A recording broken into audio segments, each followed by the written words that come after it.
الحمدللہ الحمدللہ رب العالمین والعاقبۃ للمتقین الصلاۃ والسلام علیک یا رحمۃ للعالمین اما بعد فاعوذ باللہ من الشیطان الرجیم بسم اللہ الرحمن الرحیم اللہ الذی خلقکم من ضعف ثم جعل من بعد ضعف قوة ثم جعل من بعد قوة ضعفا وشيبا يخلق ما يشاء وهو العليم القدير صدق الله العظيم وببركة محمد إن الله وملائكته يصلون على النبي يا أيها الذين آمنوا صلوا عليه وسلموا تسليما اللهم صل على سيدنا مولانا محمد وعلى آل سيدنا وصحبه سيدنا مولانا محمد بارك وسلم صلوا عليه الصلاة والسلام عليك يا رسول الله وعلى آلك وصحبك يا حبيب الله السلام علیکم رب العالمین کی ہدایت کتاب قرآن مجید فرقان کی آیت تلاوت کی رمضان المبارک آخری جمعہ مبارک جمعہ الوداع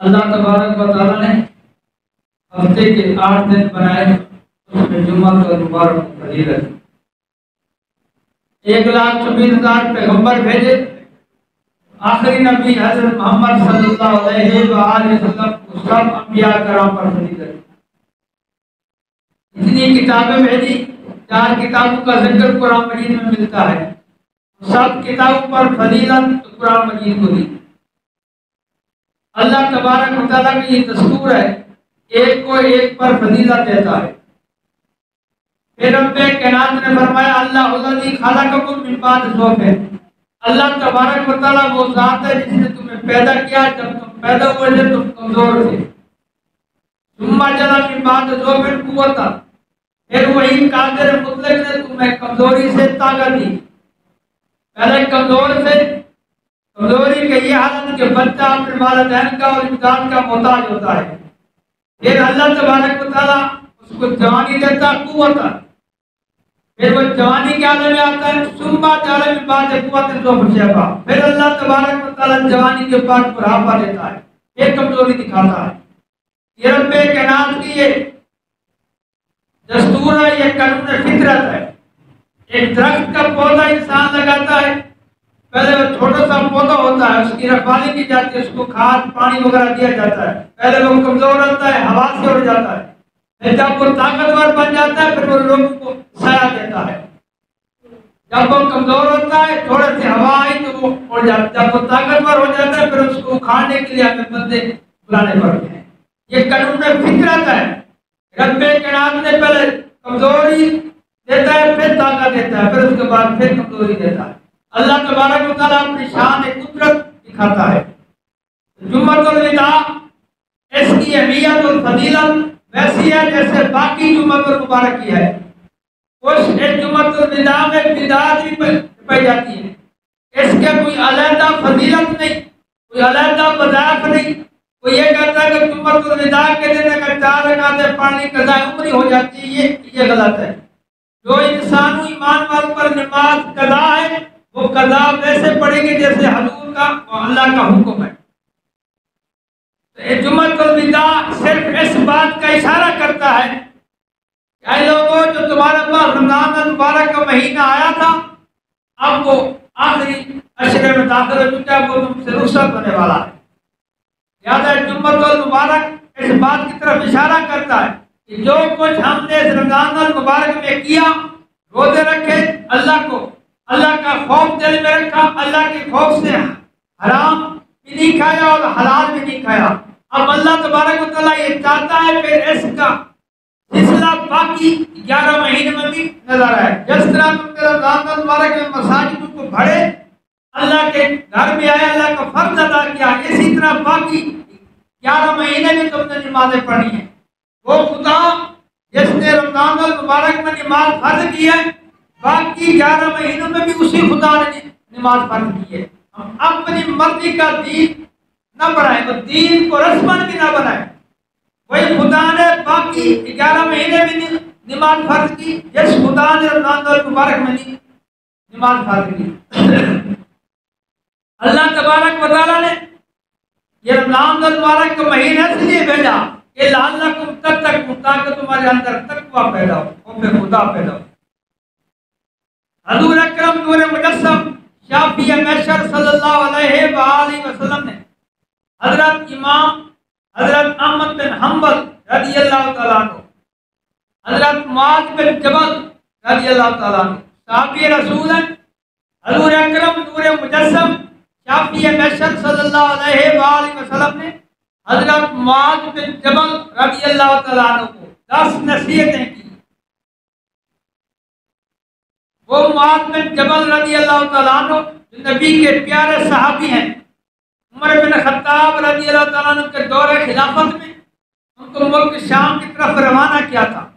تو حضرت معاذ بن جبل رضی اللہ تعالیٰ عنہ فرماتے ہیں کہ اللہ کے رسول نے مجھے 10 وصیتیں کی تھی، اس میں سے پہلی وصیت یہ تھی کہ اے معاذ بن جبل، اللہ کے ساتھ کسی کو شریک نہ کرنا، اللہ کے ساتھ شرک نہیں کرنا، مشرک نہیں بننا، کیونکہ اتنا شرک جو ہے یہ بہت بڑا گناہ ہے۔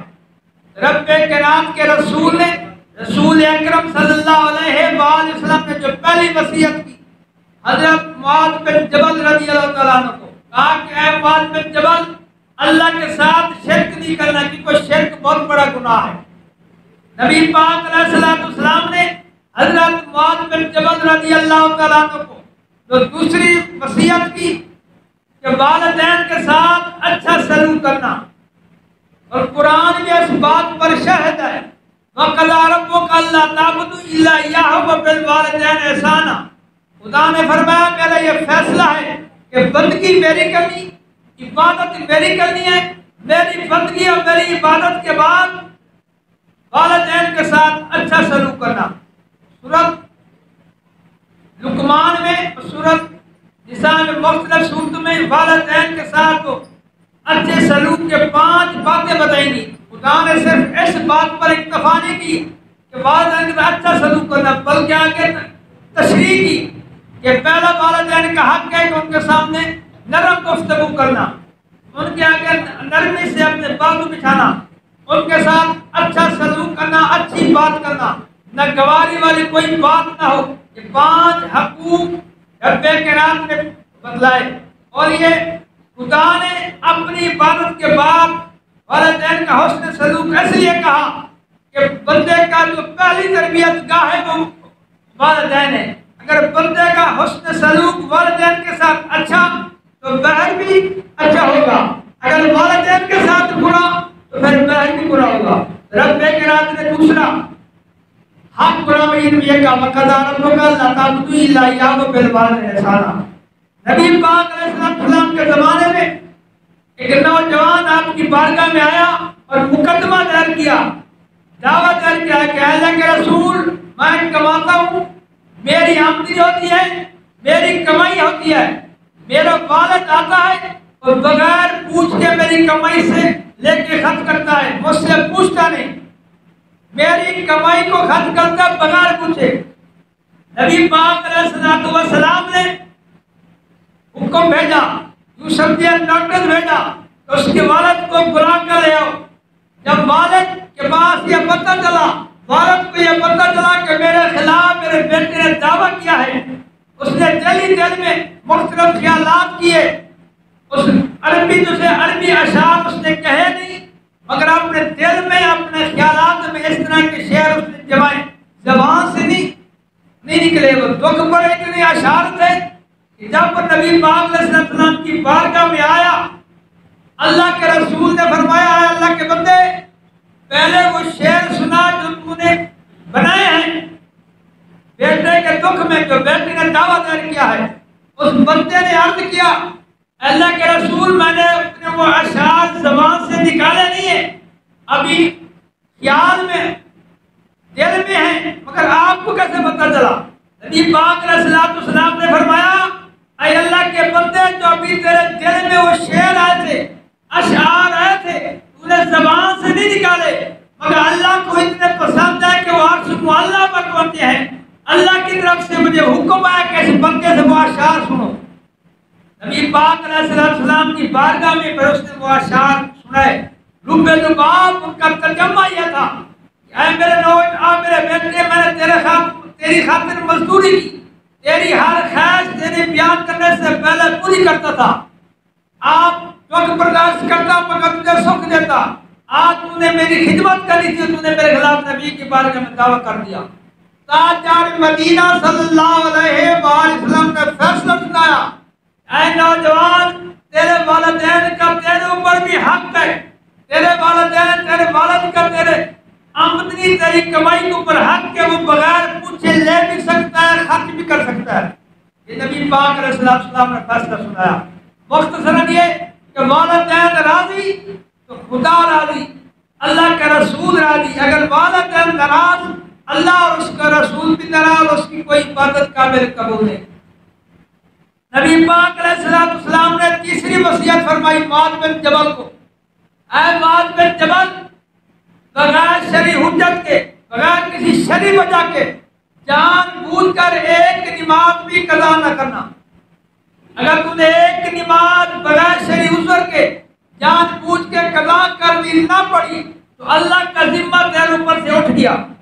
اللہ جو تیری حفاظت کرتا ہے، اللہ کا ذمہ تیرے اوپر سے اٹھ گیا۔ اب آپ اندازہ لگائیں، جب اللہ کا ذمہ اٹھ جائے پھر انسان جو کچھ کرتا ہے، اللہ کی رحمت بھی اس بندے سے اٹھ گئی۔ تو آپ صلی اللہ علیہ وآلہ وسلم نے تیسری وصیت فرمائی کہ اے معاذ، بغیر جان بوجھ کے، بغیر شرعی عذر کے کوئی ایک نماز بھی قضا نہ کرنا۔ بھلا آج ہمارا عالم، ہمارے زندگیاں گزر گئی، نماز ہم پڑھتے تھے، نماز کی ہمیں پرواہ نہیں ہوتی۔ معاذ بن جبل رضی اللہ تعالیٰ عنہ کو تاجدار مدینہ صلی اللہ علیہ وآلہ وسلم نے چوتھی وصیت فرمائی، اے معاذ، جب جنگ کے میدان میں جانے کا جب موقع مل جائے تو چاہے جتنا بھی نقصان ہو، پیٹ پھیر کے جنگ کے میدان سے نہیں آنا۔ دین اسلام کی خاطر اگر تجھے لڑنا مشر ہو جائے، لڑنے کا موقع مل جائے، جنگ کے میدان کفر اسلام کی جنگ ہو رہی ہو، تجھے موقع مل گیا اسلام کا جھنڈا بلند کرنے کے لیے، پیٹ پھیر کے نہیں بھاگنا، جان دے دینی ہے، شہادت حاصل کر لینی ہے، پیٹ پھیر کے نہیں بھاگنا۔ چوتھی وصیت نبی پاک علیہ السلام نے معاذ بن جبل رضی اللہ تعالیٰ عنہ کو پانچویں وصیت یہ فرمائی کہ اے معاذ، اپنے اولاد پر خرچ کرنا، اپنے اہل و عیال پر خرچ کرنا۔ تاجدار مدینہ صلی اللہ علیہ وآلہ وسلم نے فرمایا، جو تم صدقہ کرتا ہو، غریب مسکین مساکین کو تم صدقہ کرتا ہو، خیرات کرتا ہو، اس میں سے بہتر صدقہ یہ ہے کہ جو تم اپنی اولاد پر خرچ کرتے ہو۔ نبی پاک علیہ السلام نے معاذ بن جبل رضی اللہ تعالیٰ عنہ کو چھٹی وصیت کرتے ہوئے یہ کہا، اگر تو کسی علاقے میں رہتا ہو، یہ آج کے موقع اور مناسب سے وصیت ہے۔ نبی پاک علیہ السلام نے فرمایا، اے معاذ بن جبل، تجھے شہر میں جس علاقے میں تو رہتا ہو، اگر اللہ نہ کرے اس علاقے میں وبا آ جائے تو موت کے خوف سے اس علاقے سے نہ جانا۔ بعد میں جو آج کل یہ کرونا کی جو وبا آئی ہوئی ہے، یہ کوئی نئی نہیں ہے۔ نبی پاک علیہ السلام کے دور میں تھوڑی سی آتی تھی، مگر صحابہ کرام کے دور میں زیادہ وبائیں آئی۔ معاذ بن جبل کو وصیت فرمائی، اے معاذ، اگر تو کسی علاقے کی جیسے شہر میں رہتا ہے، وہاں کی وبا، اس وقت وبا کسی طاعون کی بیماری ہوتی تھی، آج یہ نام چینج ہے، وہی وبائی امراض ہے جو اس زمانے میں بھی آتی تھی۔ معاذ بن جبل کو وصیت کی، اے معاذ، اگر تو کسی ایسے علاقے میں رہتا ہو جہاں کوئی وبائی امراض آ جائے تو موت کے ڈر سے اس علاقے سے نہ جانا، وہی اس علاقے میں رہ جانا، جو تمہاری تقدیر مقدر میں خدا نے لکھا ہے وہ تمہیں ملے گا۔ اور صحابہ کرام کو یہ وصیت فرمائی، جس علاقے میں وبا آئی ہوئی ہے تم بہ رہتے ہو، تم اس علاقے میں نہ ہو۔ یہ نبی پاک صلی اللہ علیہ وسلم سنت ہے، آپ کا حکم ہے۔ حضرت عمر بن خطاب رضی اللہ عنہ کے دور خلافت میں حضرت عبیدہ بن جراح رضی اللہ تعالیٰ عنہ کی قیادت میں آپ نے ایک لشکر ملک شام کی طرف بھیجا. عمر بن خطاب خلیفہ ہیں، امیر مومنین ہیں، جس کے بارے میں نبی نے فرمایا اگر میرے بعد کسی نبی نہیں آنا ہوتا عمر بن خطاب نبی ہوتے. وہ عمر جس گلی سے گزر جاتا تھا اس گلی سے شیطان بھی نہیں گزرتا تھا، شیطان عمر کے سائے سے ڈرتا تھا. وہ عمر جس کی شان میں 18 آیتیں نازل ہوئی کہ آپ نے زمین پر رائے دی، خدا نے اس رائے کے پر قرآن مجید نازل کر دیا. وہ عمر ان کا دور خلافت ہے. عبیدہ بن جراح رضی اللہ تعالیٰ عنہ کی قیادت میں جیسے صحابہ کرام کے 25-30 ہزار کا لشکر روانہ کیا ملک شام کی طرف. راستے میں ایک ایسا علاقہ ہے وہ آپ وہاں پہنچے، آپ کو خبر چلی کہ اس علاقے میں وبا پھیل چکی ہے. عبیدہ بن جراح رضی اللہ تعالیٰ عنہ نے اسی جگہ پڑاؤ کا لیا، سرحد پر آگے نہ گئے. عمر بن خطاب رضی اللہ تعالیٰ عنہ کو اطلاع دی. عمر بن خطاب رضی اللہ تعالیٰ عنہ آئے. عبیدہ بن جراح نے معاذ بن جبل کی طرف سے یہ اشارہ آیا، وہ شام کی طرف سے بھی خبریں کہ آگے وبا پھیل چکی ہے. عبیدہ بن جراح رضی اللہ تعالیٰ عنہ عمر بن خطاب سے کہا اے عمر اللہ سے ڈرتا ہے، اگر موت آئی ہوئی تو ہمیں جانے دے. عبیدہ بن جراح کی اس بات پر عمر بن خطاب نے کہا اگر کوئی اور ہوتا تو اس کو سزا دیتا، نبی کے صحابی ہے. انہوں نے نبی کا وہ فرمان نہیں سنا کہ جس علاقے میں وبا ہو اس علاقے میں نہ جاؤ. عمر بن خطاب رضی اللہ تعالیٰ عنہ جیسے صحابہ کرام کا اجلاس بلایا، انصار میں اجلاس بلایا، آپ واپس چلے گئے. اس لشکر میں حضرت معاذ بن جبل بھی تھے رضی اللہ تعالیٰ. یہاں تک امیر مومنین کا حکم آیا، عبیدہ بن جراح کو خط لکھا گیا عمر بن خطاب نے کہ واپس آ جاؤ. عبیدہ بن جراح رضی اللہ تعالیٰ عنہ حضرت معاذ بن جبل نے یہ واپس جواب دیا اے عمر امیر کا حکم ہے واپس آ جاؤ. نبی نے فرمایا تھا کہ جہاں تم پہنچو وبا ہو جائے نہ تم اگلے علاقے میں جاؤ نہ تم واپس آؤ. اب تو اس علاقے میں پہنچ چکے جہاں وبا پھیل چکی ہے. اب نبی کا حکم تھا واپس نہیں آنا، آپ امیر ہیں، آپ کہہ رہے ہیں کہ واپس آؤ. میں نبی کا حکم مانتا ہوں. تاریخ ہمیں بتاتی ہے کہ اس لشکر کے 20-25 جہاں تک 30,000 کی رہتے ہیں کہ وہ صحابہ اسی وبا میں شہید ہوئے. حضرت معاذ بن جبل رضی اللہ تعالیٰ عنہ اس وقت وبا کیا تھی، ایک دانہ نکلتا تھا، پھر ہفتے کے بعد پتہ چلتا کہ پتہ ہو گیا. آج کھانسی یہ وبا ہے نا. یہ باپ صلی اللہ علیہ وسلم کے دور عمر بن خطاب کے دور خلافت کو شام میں جو داؤں پھیلا، ایک دانہ نکلتا تھا، بس پتہ لگ جاتا تھا اس بندے نے کھول دیا. ہفتے کے بعد اس کو پکڑو اور 10-15 ہزار نہیں 25-30 ہزار کے لگ بھگ صحابہ کرام نے تو تشریف ہوئے، مگر نبی کی حدیث پر عمل کیا نہ پیچھے گئے نہ آگے وہ شہر میں داخل ہوئے. پھر تبھی پاک صلی اللہ علیہ وسلم کے کچھ صحابی نے خط لکھا عمر بن خطاب نے اب کیا کرنا ہے. عبیدہ بن جراح کو حکم دیا کہ ان صحابوں کو ملا دو، اکٹھے نہ بٹھو. تو آج ہم جو سائنس کہہ رہی ہے کہ اجتماع نہ کرو، قربان جائیے اس نبی پر. اس نبی نے 1400-1500 سال پہلے فرما دیا تھا. صحابہ کرام نے عمر بن خطاب نے خط لکھا کہ آپ ان کو ملا دیں. ان صحابہ کو پہاڑوں پر چڑھا دیا، جو لشکر اکٹھا بیٹھا تھا پھر ان کو پہاڑوں پر چڑھا دیا تب تاکہ وہ ایک دوسرے سے ملے بھی نہ. تب جا کے جو شہید ہوئے ہونے سے وہ شہید ہو گئے. مقصد بیان کرنے کے لیے کہ معاذ بن جبل رضی اللہ تعالیٰ عنہ وصیت کی. حضرت معاذ بن جبل رضی اللہ تعالیٰ عنہ کو 7ویں وصیت یہ کی اپنی اولاد کی تربیت کرنا. قرآن مجید ہمیں کہتا ہے یا ایھا الذین آمنوا انفسکم واہلیکم نارا، اے ایمان والو اپنے آپ کو اور اپنے اہل ویال کو آگ سے ڈراؤ. آگ کون سی ہے؟ دوزخ کی آگ، عذاب میں سے. انما اموالکم واولادکم فتنہ، رب کائنات نے فرمایا بے شک مال اولاد تمہارے فتنہ. فتنہ آج کا جس کو فتنہ ہو اس فتنہ سے مراد البیش ہے. خدا نے تمہیں مال دیا ہے، اب دیکھنا تم اس مال کو کس طرح خرچ کرتے ہو. خدا نے تمہیں اولاد دی ہے، اب خدا نے دیکھنا تم اولاد کی تربیت کیسے کرتے ہو. دین کا علم سکھاتے ہو، دنیا کا علم سکھانا ہے مگر ساتھ دین نماز قاضی پڑھاتے ہو، قرآن کی تکلیف ان کو دیتے ہو، ان کو تو غزالی رومی بناتے ہو یا ایکٹر بناتے ہو. یہ خدا نے دیکھنا ہے.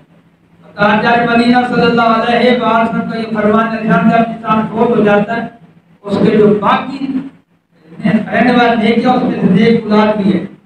تو اولاد نمازی ہے, اللہ کی بارگاہ میں آ کر 5 وقت یہ دعا کرے کہ رب نغفر والوالدیا, اولاد والدین کے لیے دعا کرے گی.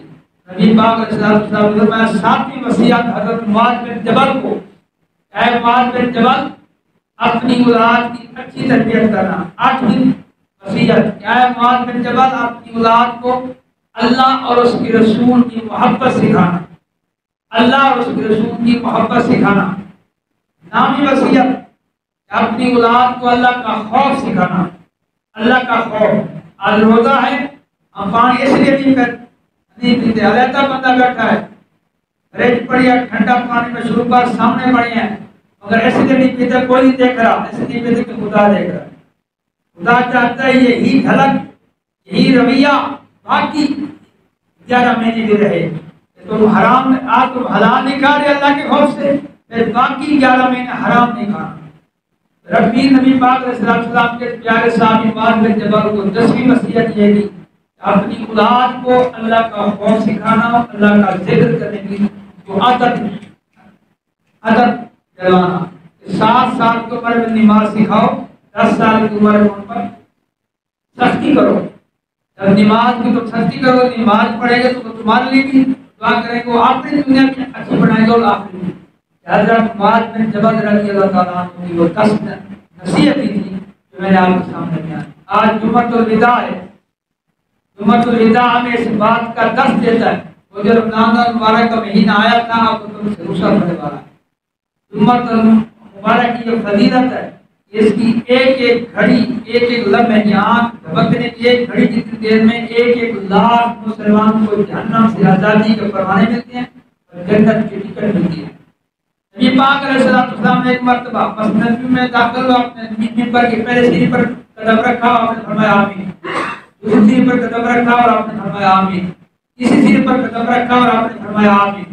بعض نصیحت کی صحابہ کرام نے سوال کیا, اللہ کے رسول آج اجنبی بات دیکھی ہے, نہ بندہ سامنے کھڑا ہوا, نہ سوال جواب سنا, آپ کی زبان مبارک سے آمین سنا ہے. نبی پاک علیہ السلام نے فرمایا میں نے پہلے سیڑھی پر قدم رکھا تھا, جبرائیل آیا, جبرائیل نے کہا اس بندے کی ناک خاک آلود ہو جو رمضان المبارک کا مہینہ پائے پھر بھی اپنی بخشش نہ کروا سکے, رمضان المبارک کے فیض برکات حاصل نہ کرے, اس کی ناک خاک آلود ہو. اس زمانے میں ناک خاک آلود ہمارا کہ وہ بندہ خراب ہو, بندہ ذلیل ہو, بندہ رسوا ہو. آج کے دور میں یہ زمانہ ناک خاک آلود ہو. آپ نے فرمایا آمین. جبرائیل اللہ کا پیغام لے کر آیا, نبی نے مہر ثبت کر دی کہ آمین. دوسری سیڑھی پر قدم رکھا, نبی پاک علیہ السلام نے فرمایا جبرائیل نے مجھے کہا, رب کائنات فرماتا ہے کہ وہ بندہ اپنے والدین کو بڑھاپے میں پالے, ضعیف اور عمر کی حالت میں پالے, ان کو راضی نہ کر سکے, ان سے اچھا سلوک نہ کر سکے, والدین والد دونوں یا ایک, ضعیف اور عمر کی حالت میں پالے, ان کو راضی نہ کر سکے, اس کی ناک خاک آلود, یعنی کہ وہ ذلیل و رسوا ہلاک. نبی نے فرمایا آمین. تیسری سیڑھی پر قدم رکھا, نبی نے فرمایا کہ جبرائیل نے کہا کہ وہ بندہ جس کے سامنے نبی کا نام مبارک لیا جائے اور وہ آپ کی ذات پر درود شریف نہ پڑھے, اس بندے کی ناک خاک آلود ہو. نبی نے فرمایا آمین. یہ رمضان المبارک کا مہینہ ہمیں اس بات کی یہ درس دیتا ہے, جس طرح اب ہم نے مساجدیں آباد کی ہیں, باقی 11 مہینے میں ہم نے نماز پڑھی. اگر رمضان المبارک کے مہینے کے بعد ہم نماز سے چلے گئے, ویسے ہی ہوگا تو سمجھ لینا اس مہینے سے ہم نے کچھ حاصل کیا. اللہ تبارک تعالیٰ ہمیں اس مہینے کے پورے برکات حاصل فرمائے. وما علیہ الا البلاغ. اٹھے بندیا منا رب کو جہاڑے 4 زندگی ہے, اٹھے بندیا منا رب کو جہاڑے 4 زندگی ہے, متا موقع چکا بہمیں بے اعتبار زندگی ہے. اٹھے بندیا